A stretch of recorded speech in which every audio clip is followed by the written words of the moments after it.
Hi everyone and welcome to today's video. Today we are going to be discussing the brows, specifically my brow routine. It has changed a lot throughout the years and I have been getting a lot of questions about what kind of products am I using, what I'm doing, if I'm doing anything differently in order to get my brows to appear thicker and fuller, and I have, so I figured that I would put a video together in order to show you all exactly what my routine looks like now. So let's get started.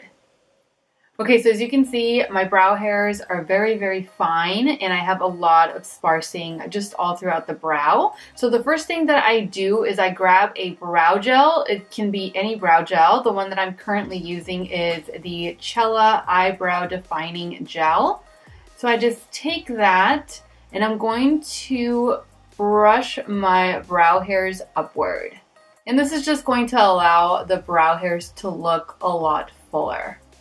And already you can tell there's a little bit of a difference between what it looked like before and what it looks like now that all my brow hairs are facing up.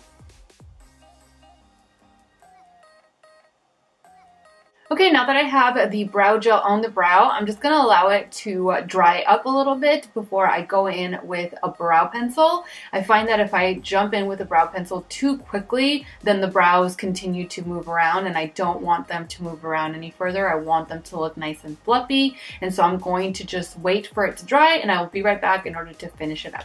Okay, so now that the brow gel is dried down, it is time to go in with a brow pencil. The one that I've been obsessing over lately is this one from IT Cosmetics. This one is the IT Cosmetics Brow Power Universal Brow Pencil. This one comes in only one shade, and that is Universal Taupe. The shade is one of the reasons why I absolutely love this pencil, because it just suits my hair tone so much. Usually with my hair tone and my complexion, I find that my brow pencils either look really chocolatey brown or they look gray. And don't like either, but I don't really have a lot of options. I found this one and I absolutely love this shade. I think that it definitely complements brunettes like myself a lot better. The one thing that I don't like though is the fact that it does come with a pretty wide tip. I prefer my tips to be a little bit more fine just because that gives me a lot more precision when it comes to application and when it comes to, you know, applying those feathery like strokes that we love along the brow. And the way that I fix that is that I take the cap from the brow pencil and I take the brow pencil out just a tiny bit, enough so that I can flatten the top. And I don't apply too much pressure, but I apply enough pressure to where the top is now flat and it gives me really sharp edges along the sides. And that way if I turn the brow pencil onto its side, I can get those really precise hair-like strokes. So that is what I do in order to fix that.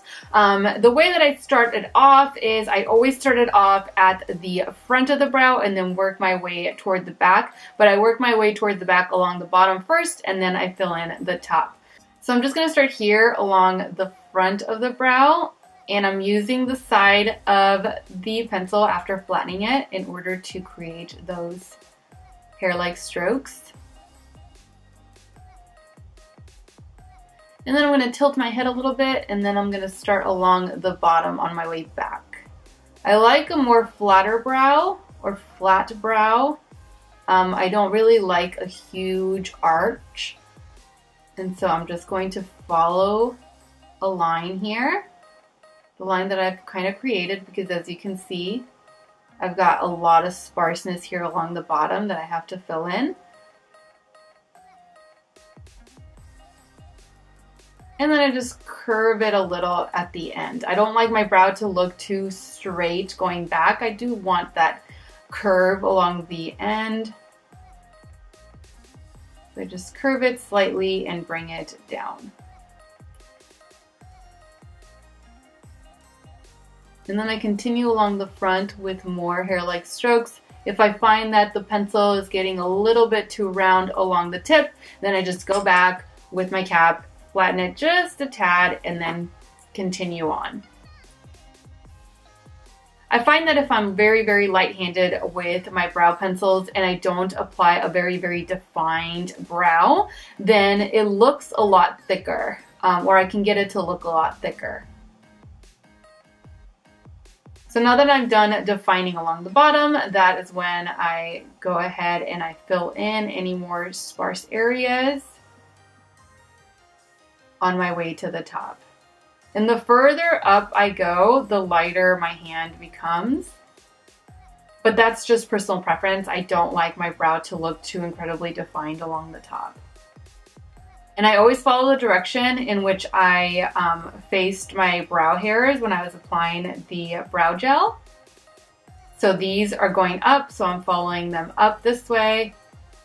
These back here are going up a little bit, but mostly toward the back, so I'm following them in that direction. And then I use the top as a guide to connect along the bottom. So this is the before and after of the brows. As you can see, this makes it look a lot fuller, a lot thicker, and I really, really like it. And that completes this video. Thank you all so much for watching. I truly hope that you enjoyed this video tutorial and that you found it helpful. Don't forget to subscribe to my channel so that you don't miss out on future product reviews, makeup tutorials, and beauty related videos. And also don't forget to follow me on all of my other social media platforms. I am All Beauty by Sarah with an H on Instagram and All Beauty by Sarah without the H on Snapchat and Twitter. As always, take care and I will see you all in my next video. Mwah! Bye.